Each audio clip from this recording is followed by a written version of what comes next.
बिस्मिल्लाहिर्रहमानिर्रहीम, अस्सलाम वालेकुम everyone, welcome back to biology with Hamza Ramzan.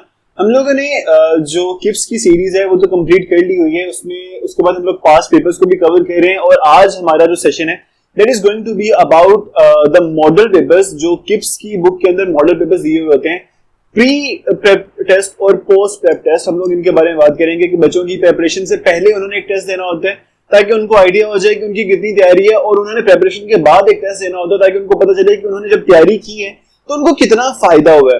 तो हमारे पास जो आज मॉडल पेपर है इसके अंदर हम लोग बायोलॉजी वाला जो सेक्शन है उसको डिस्कस करेंगे, that is a pre prep test, कि अगर कोई प्रेपरेशन से पहले ये चेक करना चाहता है कि उसे कितनी तैयारी की जरूरत है तो ये वाला टेस्ट देगा। लेकिन फिर भी ये है तो एक मॉडल पेपर ही, तो हमें आइडिया हो जाएगा कि किस तरह के एमसीक्यूज हैं वो एग्जाम के अंदर आते हैं।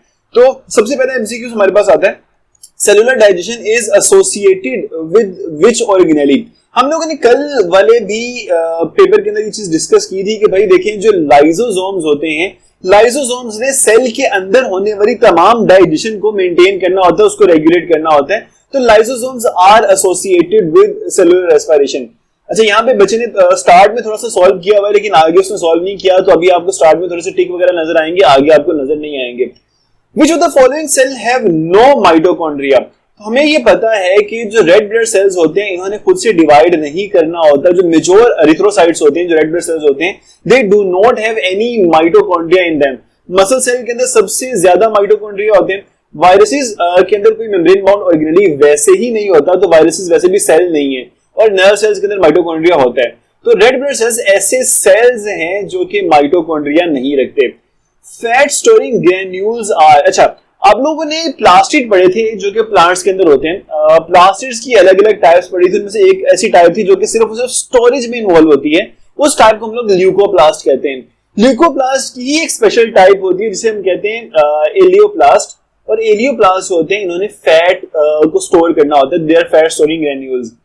Name a self replicating organelle, वो वाली ऑर्गेनेली जिनका डीएनए अपना होता है, उन्होंने अपनी डिवीजन के लिए न्यूक्लियस के ऊपर बिल्कुल भी डिवाइड जो है वो डिपेंड नहीं करना होता। उनमें हमारे पास एक तो माइटोकॉन्ड्रिया आता है, इसके अलावा भी एक ऑर्गेनेली होता है जिसको हम लोग कहते हैं क्लोरोप्लास्ट। ये वाला एग्जाम के अंदर एमसीक्यू जो आपसे पूछा जा सकता है, तो ये चीज आप लोगों ने याद रखनी है कि क्लोरोप्लास्ट और माइटोकॉन्ड्रिया ये दो ऐसे ऑर्गेनेलीज हैं जिनका डीएनए उनका अपना होता है और इसके अलावा वो खुद ही रेप्लिकेट कर सकते हैं। How do membranes function as a locus of biochemical reactions. अच्छा, लोकस होता है क्या? किसी भी चीज की जो लोकेशन है बेसिकली हम लोग उसके साथ एसोसिएट करते हैं वर्ड लोकस को। अब मेम्ब्रेन जो है वो बायोकेमिकल रिएक्शंस की एक लोकेशन के तौर पे कैसे काम कर सकता है? हम ये चीज जानते हैं कि मेम्ब्रेन्स जो होती है, सेल की जो मेम्ब्रेन्स होती है, उनके ऊपर कुछ प्रोटीन्स जुड़ी हुई होती हैं जो कि एंजाइमेटिक रिएक्शन परफॉर्म करती है। एंजाइम्स होते हैं जो कि रिएक्शन परफॉर्म करते हैं। तो हमारे पास जो सेल मेम्ब्रेन्स हैं वो कैसे लोकस के तौर पे काम करेंगी? जब बच्चे ये लोकस वाला वर्ड देखेंगे तो उन लोगों ने घबरा जाना है कि भाई ये तो क्रोमोसोम की बात आ गई, क्रोमोसोम की बात नहीं हो रही, सिर्फ लोकेशन की बात हो रही है। तो membranes lipids catalyse important cellular reactions, नहीं भैया ऐसा नहीं होता।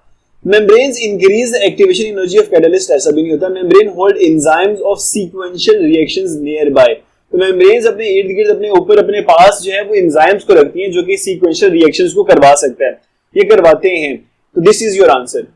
These are the most abundant components of a cell membrane. Cell membrane में तकरीबन 40% के करीब जो है वो लिपिड्स होते हैं और 60% के करीब जो है हमारे पास ये 20 to 40% लिपिड्स होते हैं, 60 to 80% जो है वो प्रोटीन्स होती हैं। तो प्रोटीन्स जो है they are the most abundant components of cell membranes. Variety among amino acids is produced due to, अगर हम लोग एक सिंपल से अमीनो एसिड को ड्रॉ भी कर लें, जिन बच्चों को इस चीज का आइडिया नहीं होगा, हमारे पास एक अमीनो एसिड के अंदर टोटल 4 अलग अलग ग्रुप्स मौजूद होते हैं। एक अल्फा कार्बन था सेंटर में, उसके एक साइड पे हमारे पास अमीनो ग्रुप जिसकी वजह से इसको हम लोग अमीनो, और दूसरा एसिडिक ग्रुप जिसकी वजह से इसको एसिड बोला जाता है, अमीनो एसिड बोला जाता है। तो ये ऊपर वाला ये जो स्ट्रक्चर है ना, ये सभी अमीनो एसिड्स के अंदर सेम होता है। ये जो आर ग्रुप है, जो साइड चेन हमारे पास होती है, ये हर एक अमीनो एसिड के अंदर डिफरेंट होती है। तो जो वैरायटी होती है अमीनो एसिड्स के अंदर वो इस आर ग्रुप की वजह से, इस स्ट्रक्चर के चेंज होने की वजह से पाई जाती है। लाइक किसी अमीनो एसिड के अंदर यहाँ पे ये आर ग्रुप जो जगह पे सिंपल एच होगा, उस अमीनो एसिड का नाम होगा ग्लाइसिन। तो इसके अलावा यहाँ पे मीथेन भी मौजूद हो सकती है, काफी लंबी सी चेन भी मौजूद हो सकती है। The primary structure of protein is determined bye, protein का प्राइमरी स्ट्रक्चर होता कौन सा है? आप लोगों ने पढ़ा हुआ है कि प्रोटीन के अंदर 4 अलग अलग तरह के स्ट्रक्चर्स पाए जाते हैं, लेकिन भाई प्राइमरी स्ट्रक्चर जो है वो कौन सा स्ट्रक्चर है? सिंपल एक लंबी सी चेन है प्रोटीन की, दैट्स इट। तो या अमीनो एसिड की बनी हुई एक लंबी सी पॉलीपेप्टाइड चेन है। अब उस चेन के अंदर कौन सी चीज इंपॉर्टेंट है? उसमें कोई पेप्टाइड बॉन्ड के अलावा कोई दूसरा बॉन्ड तो बना ही नहीं हुआ, तो इंपॉर्टेंट चीज जो है वो कौन सी है? वो हमारे पास ये होता है कि अमीनो एसिड्स का सीक्वेंस क्या है। स्टार्ट में हमेशा मिथियोनिन अमीनो एसिड होगा, इसके अलावा कोई अमीनो एसिड हो नहीं सकता। ये हमेशा स्टार्ट वाला जो अमीनो एसिड होगा दैट विल बी मिथियोनिन। उसके आगे हमारे पास आर्जिनिन हो सकता है, ल्यूसीन हो सकता है, आइसोल्यूसीन हो सकता है। तो बेसिकली जो सीक्वेंस होता है ना अमीनो एसिड का, that is the most important part जो कि प्राइमरी स्ट्रक्चर के अंदर मौजूद होता है। The one which is not a globular protein. अच्छा, एंटी-आरएच एंटीबॉडीज ग्लोबुलर प्रोटीन्स होती हैं, एंजाइम्स ग्लोबुलर प्रोटीन्स हैं। हीमोग्लोबिन के बारे में आप लोग जानते हैं कि वो ग्लोबुलर प्रोटीन है।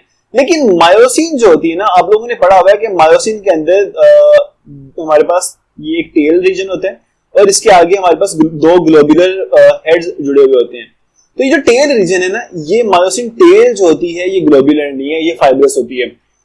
Which amino acid has no asymmetrical carbon atoms? तो हमारे पास सबसे सिंपल अमीनो एसिड जो होता है उसके अंदर कोई एसिमेट्रिकल कार्बन एटम मौजूद नहीं होता। सिंपल सा यही वाला स्ट्रक्चर हमारे पास होता है, that is glycine. Hydrolysis of which of the following will yield fructose in addition to glucose. अच्छा, तो यहाँ पे बेसिकली क्वेश्चन पूछा ही जा रहा है कि ऐसी कौन सी डाइसैकेराइड है जब उसको हाइड्रोलाइज किया जाएगा, उसको तोड़ा जाएगा, तो उसमें से एक फ्रुक्टोज और एक ग्लूकोज बनेगा। तो ग्लूकोज और फ्रुक्टोज को जब मिलाया जाता है तो कौन सी शुगर बनती है जो हम लोग घरों में यूज करते हैं? सुक्रोज। तो सुक्रोज को जब तोड़ा जाए तो हमारे पास फ्रुक्टोज और ग्लूकोज बनते हैं। For enzymes cyanides act as. Cyanide जो होते हैं वो एंजाइम की एक्टिविटी को स्टॉप कर देते हैं। साइनाइड यानी कि पॉइजन वगैरह जो होते हैं वो एंजाइम की एक्टिविटी को रोक देते हैं। तो कोई भी ऐसा स्ट्रक्चर जो कि एक एंजाइम के लिए इस तरह से एक्ट कर रहा है कि एंजाइम की एक्टिविटी को रोक रहा है, चाहे वो कंपीट कर रहा हो सबस्ट्रेट के साथ या फिर कंपीट ना कर रहा हो, लेकिन उसे एंजाइम की एक्टिविटी को रोक दिया है, that would be an inhibitor. तो साइनाइड्स होते हैं वो इनहिबिटर का काम करते हैं। An enzyme that converts a dipeptide into individual amino acids is an example of। अच्छा, ये किप्स की बुक के अंदर इसका आंसर जो है आप लोगों को गलत मिलेगा, वहां पे शायद ऑक्सीडोरिडक्टेज लिखा हुआ है, लेकिन कोई भी ऐसा एंजाइम जो कि एक बड़े मॉलिक्यूल को तोड़कर, देखिए आप लोगों को पता है ना कि जो डाइपेप्टाइड बनना है, डाइपेप्टाइड बनना एक कंडेंसेशन, एक पेप्टाइड बॉन्ड फॉर्मेशन जो है वो कंडेंसेशन रिएक्शन होता है, डिहाइड्रेशन सिंथेसिस होती है, उसमें से वाटर का मॉलिक्यूल रिलीज होता है, 2 अमीनो एसिड आपस में मिलते हैं। तो जब कोई एंजाइम आकर उसको तोड़ेगा तो वाटर के मॉलिक्यूल को ऐड करेगा, पानी की मौजूदगी में एक जो बॉन्ड है वो ब्रेक हो रहा होगा, that enzyme will be hydrolase enzyme. वो हाइड्रोलेज एंजाइम्स होंगे। Enzyme inhibition caused by a product of enzyme catalysed reaction is. अब यहाँ पे इस क्वेश्चन का आंसर, बेसिकली क्वेश्चन को पहले समझें कि एक ना हमारे पास एंजाइम जो है वो सीरीज ऑफ रिएक्शन कंडक्ट कर रहे हैं। उस सीरीज ऑफ रिएक्शन के अंदर हमारे पास जो प्रोडक्ट बना ना, इस प्रोडक्ट ने आकर अपने ही एंजाइम को इनहिबिट कर दिया, उसने स्टॉप कर दिया कि जब प्रोडक्ट बन गया अब उस एंजाइम के काम करने की कोई जरूरत नहीं है। याद करें, आप लोगों ने सेकेंड ईयर के अंदर जो कोऑर्डिनेशन वाला चैप्टर पढ़ा था उसमें आप लोगों ने फीडबैक मैकेनिज्म पढ़ा था कि जब कभी भी एक प्रोडक्ट आकर अपने ही स्टिमुलस को या अपने ही एंजाइम को इनहिबिट कर देता है, इस तरह की इनहिबिशन को हम लोग फीडबैक इनहिबिशन का नाम देते हैं। क्योंकि देखिए, एंजाइम ने काम करना है ताकि वो प्रोडक्ट बनाए, अगर प्रोडक्ट बन गया है तो एंजाइम के काम करने की जरूरत नहीं है। तो प्रोडक्ट वापस आकर एंजाइम को कहेगा भाई मैं बन चुका हूं, तुम अपना काम करना बंद कर दो। तो ये जो इनहिबिशन होती है इसे हम लोग फीडबैक इनहिबिशन का नाम देते हैं। The phase of cellular respiration during which coenzyme Q is reduced by NADH। आप लोग जानते हैं कि NADH जो होता है इसकी ऑक्सीडेशन कहां पर होती है, ये किस जब रिड्यूस कर रहा होगा तो ये कहां पर जाके होता है? माइटोकॉन्ड्रिया के अंदर। After Krebs cycle electron transport chain जो होती है, उस इलेक्ट्रॉन ट्रांसपोर्ट चेन के अंदर NADH और FADH2 इनको ऑक्सीडाइज किया जाता है, ये रिडक्शन करते हैं, तो कोएंजाइम Q वहां पर रिड्यूस होता है। Electron donor to PS1 is, PS1 यानी कि not PlayStation 1, it is photosystem 1। Photosystem 1 जो है वो मिड के अंदर आगे आता है जिसने NADPH को प्रोड्यूस करना होता है। तो फोटोसिस्टम 1 को इलेक्ट्रॉन कहां से मिलता है? क्योंकि यहां पर किसी पानी के मॉलिक्यूल को तोड़कर उसमें से तो नहीं निकाला जाता वो जो इलेक्ट्रॉन होता है, जैसे फोटोसिस्टम 2 पे किया जाता है ना, फोटोसिस्टम 2 का इलेक्ट्रॉन एक्साइट हुआ, उस इलेक्ट्रॉन को अब उस कमी को पूरा करने के लिए पानी के मॉलिक्यूल को तोड़ दिया गया, उसका इलेक्ट्रॉन निकाल दिया गया, फोटोलाइसिस होगी पानी की वहां पर। अब यहां पर ये काम नहीं हो रहा, तो फोटोसिस्टम 1 जो होता है इसको प्लास्टोसायानिन जो होता है ये आकर इलेक्ट्रॉन प्रोवाइड करता है, डोनेट करता है। Cisternae is made up of, cisternae होता है क्या है, जैसे एंडोप्लाज्मिक रेटिकुलम या गोल्जी अपरेटस की मेम्ब्रेन्स को सिस्टर्नी बोला जाता है। तो हम लोग बेसिकली यहाँ पे लिख देते हैं जी मेम्ब्रेन, सेलुलर मेम्ब्रेन्स है। तो सेलुलर मेम्ब्रेन्स जो है दो अलग अलग मॉलिक्यूल्स के मिलने से बनती हैं। एक हमारे पास होता है भाईजान लिपिड, दूसरा होता है प्रोटीन। तो जो ये दो मॉलिक्यूल्स हैं अलग अलग कंसंट्रेशन में जब मिलते हैं इनको बेसिकली कॉन्जुगेटेड मॉलिक्यूल को हम लोग लिपोप्रोटीन बोलेंगे। तो लिपोप्रोटीन्स होती हैं जो कि मेम्ब्रेन्स को बनाती हैं, सिस्टर्नी भी उसी चीज की बनी हुई होगी। Net production of ATP during glycolysis. अच्छा यहाँ पे क्या होगा कि बच्चे फौरन से भागे जाएंगे 36 या 38 की तरफ, क्योंकि ओवरऑल हमारे पास जो नेट प्रोडक्शन होती है उसकी बात करते हैं ना, लेकिन भाई हमने मुकम्मल रेस्पिरेशन की बात नहीं की, यहाँ पर हमने बात की है सिर्फ और सिर्फ ग्लाइकोलाइसिस की। तो ग्लाइकोलाइसिस के अंदर 4 एटीपी बनते हैं लेकिन 2 एटीपी खर्च भी हो जाते हैं। तो नेट प्रोडक्शन की अगर हम बात करेंगे तो that would B 2 ATPs only. The end product of preparatory phase of glycolysis is, glucose की जब ब्रेकडाउन किया जाता है दो अलग अलग फेजेस आते हैं। पहले प्रेपरेटरी फेज है जिसमें हम लोग खुद 2 एटीपी इस्तेमाल करते हैं और हमारे पास जो 6 कार्बन ग्लूकोज मॉलिक्यूल है वो 2 मॉलिक्यूल्स में कन्वर्ट होते हैं। एक होता है ग्लिसरैल्डिहाइड 3 फॉस्फेट या G3P और दूसरा होता है डाईहाइड्रोक्सी एसीटोन फॉस्फेट। तो हमारे पास ये 2 अलग अलग मॉलिक्यूल्स बनते हैं। ओके यहाँ पे हमारे protein code of viruses are synthesised in. अच्छा जो वायरसेस के प्रोटीन कोड्स होते हैं ये कब बनते हैं, जब वायरस ने अपने होस्ट के सेल को तोड़कर फाड़कर खुद बाहर निकलना होता है, उस टाइम पे वायरस होता है वो अपने प्रोटीन कोड बनाता है। तो टेम्परेट साइकिल नहीं होगी और लाइसोजेनिक साइकिल नहीं होती। लाइसोजेनिक साइकिल जो है वो होस्ट गेस्ट रिलेशनशिप होता है। जो लाइटिक साइकिल है ना that is master slave relationship, जिसमें जो वायरस है ना उसने अपने होस्ट को कंट्रोल करना है, उसके अंदर अपनी रेप्लिकेशन करनी है और अपने आप को बाहर निकालना है। तो उस टाइम पे वायरस है वो सेल से बस्ट आउट करने के लिए तैयार हो रहा होगा, तो तब हमारे पास जो है वो उसके बनेंगे प्रोटीन कोड्स बनेंगे। तो that would B lytic cycle. Host biosynthetic machinery forms all components of phages under phage genomic information except जो होस्ट की बायोसिंथेटिक मशीनरी यानी कि एंजाइम्स, बायोसिंथेटिक मशीनरी क्या होते हैं, एंजाइम्स होते हैं अलग अलग तरह के। इन्होंने वायरस की इंफॉर्मेशन या इंस्ट्रक्शन के बेस पे सारा कुछ बनाना है, सिवाय किसके, इन्होंने डीएनए बनाने, टीएल प्रोटीन बनानी है, कैप्सिड प्रोटीन्स भी बनानी है, लेकिन जो इनवेलप होता है ना, इनवेलप होस्ट की अपनी मेम्ब्रेन होती है। ये होस्ट की अपनी मेम्ब्रेन से वायरसेस होते हैं वो इनवेलप को छीन कर ये काट के निकाल लेते हैं। तो ये वायरस की इंस्ट्रक्शन के अकॉर्डिंगली बनता है, ये होस्ट की मेम्ब्रेन से निकाला जाता है। The mode of reproduction in viruses is, अच्छा वायरसेस में कौन सा मोड ऑफ रिप्रोडक्शन होता है, ना तो इनमें कॉन्जुगेशन होती है, ना बाइनरी फिशन, ना ही transformation. They simply replicate, host के अंदर जाते हैं, जाके अपने आप को रेप्लिकेट करते हैं और बाहर निकल आते हैं।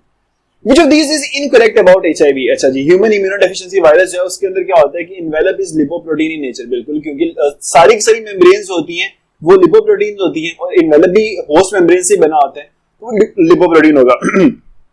इसका कैप्सिड कौन शेप ही होता है, कंटेन्स 1 मॉलिक्यूल ऑफ आरएनए, नहीं इसके अंदर 2 मॉलिक्यूल्स होते हैं दो मॉलिक्यूल्स ऑफ आरएनए होते हैं। तो this will be your answer.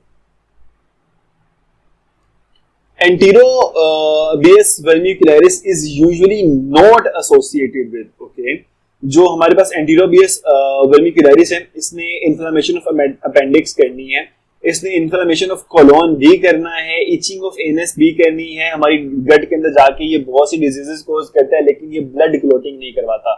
तो blood clotting will be your answer, it is not associated with blood clotting.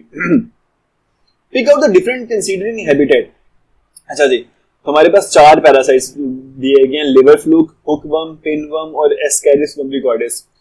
तो ये 3 हमारे पास स्ट्रक्चर्स है ना, ये स्ट्रक्चर कह रहा हूँ, ये 3 ऑर्गेनिज्म जो हैं these are parasites of intestine या गट, ये हमारी गट के पैरासाइट्स हैं, तीनों गट के पैरासाइट्स हैं।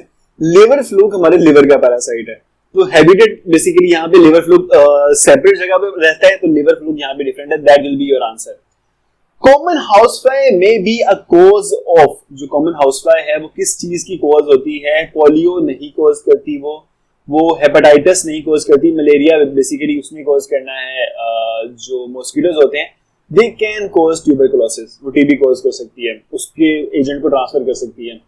Which one of the following is not an example of endoparasite? Endoparasite वो पैरासाइट होता है जो उनके होस्ट की बॉडी के अंदर रहता है।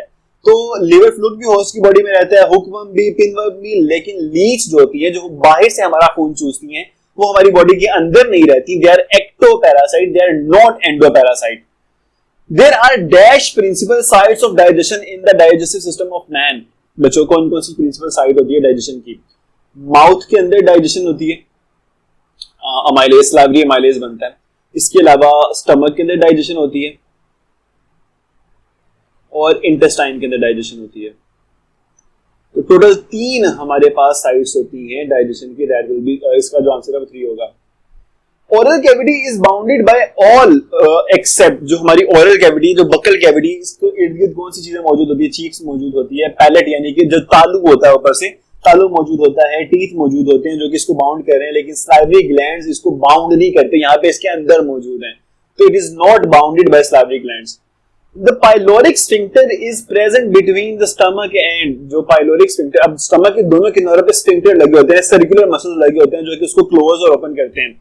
जो एसोफेगस और स्टमक के दरमियान में स्फिंक्टर होता है, इसे हम लोग कहते हैं कार्डियक स्फिंक्टर या एसोफेजियस स्फिंक्टर। और जो पाइलोरिक स्फिंक्टर है ये स्टमक और ड्यूडिनम यानी कि स्मॉल इंटेस्टाइन की दीवार के साथ मौजूद होता है। इसका आंसर सी होगा। A muscular sphincter that regulates the opening of oesophagus into the stomach, तो ये बेसिकली कार्डियक स्फिंक्टर या एसोफेजियस स्फिंक्टर जो है, that will be your answer. Select the incorrect match. अच्छा जी, चीक्स जो होती हैं उनके अंदर पैरोटिड ग्लैंड्स होते हैं, यहाँ पे हमारे पास पैरोटिड ग्लैंड्स पाए जाते हैं, ठीक है। लोअर जॉ के अंदर सब मैक्सिलरी या सब मैंडिबुलर ग्लैंड्स होते हैं, बिल्कुल होते हैं। बिलो टंग सब लिंगुअल ग्लैंड्स होते हैं, ये तीनों सलाइवरी ग्लैंड्स की एग्जांपल्स हैं।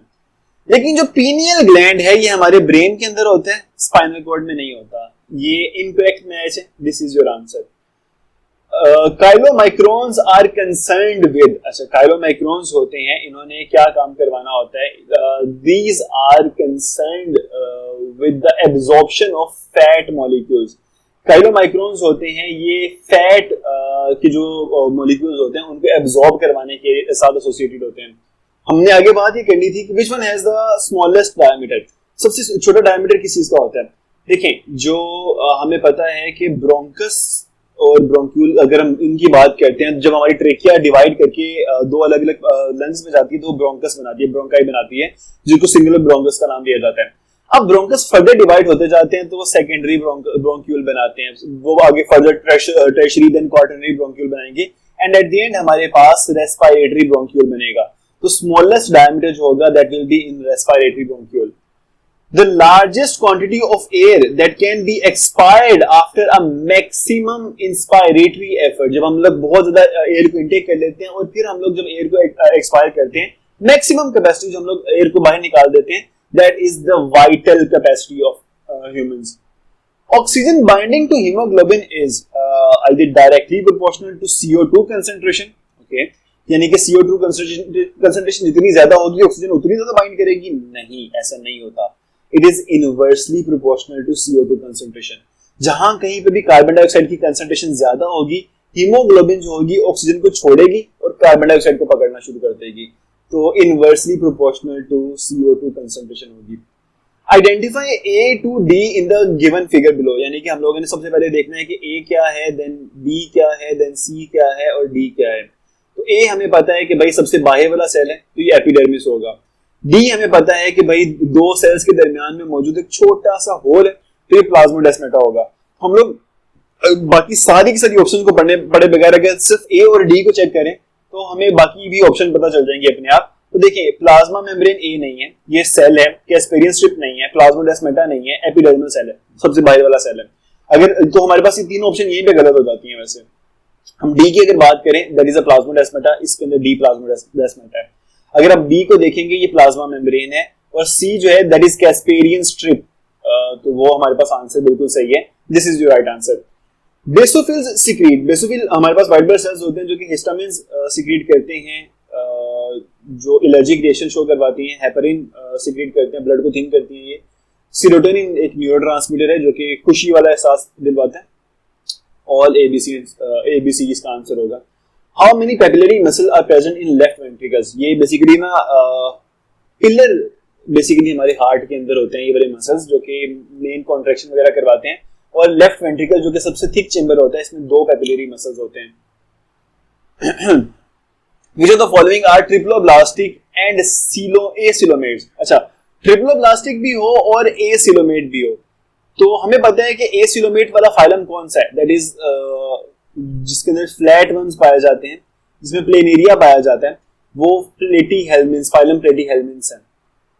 Okay, drosera intermedia is generally known as, अच्छा ड्रोसेरा इंटरमीडिया जो है that is the scientific name of a plant जो कि हेटरोट्रोफिक मोड ऑफ न्यूट्रिशन को भी अडेप्ट करता है, जो कि कार्निवरस मोड ऑफ न्यूट्रिशन को भी अडेप्ट करता है। वो उसमें पिचर प्लांट या वीनस फ्लाईट्रैप नहीं होगा, बल्कि that would B sundew. Which of these make the third line of defense? अच्छा जी, थर्ड लाइन ऑफ डिफेंस हमारे पास कौन से होंगे? सबसे पहले जो स्किन है that is the first line of defence. Then अगर स्किन से अंदर आ भी जाए बैक्टीरिया तो मैक्रोफेजेस उनको खा जाते हैं, तो ये सेकंड लाइन ऑफ डिफेंस होगा। उसके बाद अगर मैक्रोफेजेस से बच जाएं तो लिम्फोसाइट उनके खिलाफ काम करना शुरू कर देते हैं, तो these are your third lines of defence. Antibodies consist of, antibodies में क्या होता है? अगर हम चेन्स की बात करते हैं तो उसमें 2 हैवी चेन्स होती हैं, ये इसको हम यहाँ से रिमूव करते हैं। उसमें वाई शेप के अंदर 2 हैवी चेन्स होती हैं और 2 हमारे पास जो है वो क्या होंगी, लाइट चेन्स होंगी। तो टोटल हमारे पास 4 चेन्स होती हैं उनके अंदर। Small red blood cells break down occur mainly in, अच्छा सॉरी स्मॉल कह रहा हूँ, सिनाइल। सिनाइल का मतलब होता है ओल्ड रेड ब्लड सेल्स या ओल्ड जो स्ट्रक्चर होगा। तो जब रेड ब्लड सेल्स ने अपना टाइम पूरा कर दिया तो इनको ब्रेक डाउन करने के लिए बोन मैरो, लिम्फ नोड्स या स्प्लीन में नहीं लाया जाएगा, उनको लिवर में लाया जाता है। All of the following veins carry deoxygenated blood accept pulmonary vein जो कि लंग्स से ब्लड को लेके जाती है हार्ट के पास, इसके अंदर ऑक्सीजनेटेड ब्लड होता है, इसमें डीऑक्सीजनेटेड ब्लड नहीं होता। तो D is your answer. Joint present between the proximal end of radius and ulna with humerus is, radius और ulna और humerus के दरमियान में जो joint होता है वो कौन सा joint होता है भला? वो होता है हमारे पास hinge joint। अच्छा, elastin is a protein that can be found in, elastin एक ऐसी प्रोटीन है जो कि हल्की सी इलास्टिसिटी प्रोवाइड करती है। टेंडन्स बिल्कुल भी इलास्टिक नहीं होते जो कि मसल को बोन के साथ जोड़ रहे हैं, लेकिन वो कनेक्टिव टिश्यू जो कि हमारी बोन्स को एक दूसरे के साथ जोड़ते हैं उनके अंदर हल्की सी इलास्टिसिटी पाई जाती है ताकि वो रप्चर ना हो जाए, बिकॉज बोन्स होती हैं उन्हें बहुत ज्यादा मूव करना होता है, तो लिगामेंट्स के अंदर इलास्टिन प्रोटीन जो मौजूद होती है। The one which causes contraction of the wall of the uterus during and after birth, तो यूट्रस के अंदर अलग अलग लेयर्स होती हैं, उनमें एक लेयर होती है मायोमेट्रियम। मायोमेट्रियम जो होती है that is a middle layer. Myometrium की कॉन्ट्रैक्शन करवाने वाला जो हार्मोन होता है दैट इज ऑक्सीटोसिन, जिसने लेबर कॉन्ट्रैक्शंस या लेबर पेन इंड्यूस करनी है। The spiny look of neurons is due to, आप लोगों को पता है कि अगर हम लोग न्यूरॉन्स बनाते हैं, न्यूरॉन का स्ट्रक्चर ड्रॉ करते हैं, तो उसमें ये जो स्पाइनी लुक आ रही होती है ये किसकी वजह से आ रही होती है? डेंड्राइट्स की वजह से आ रही है।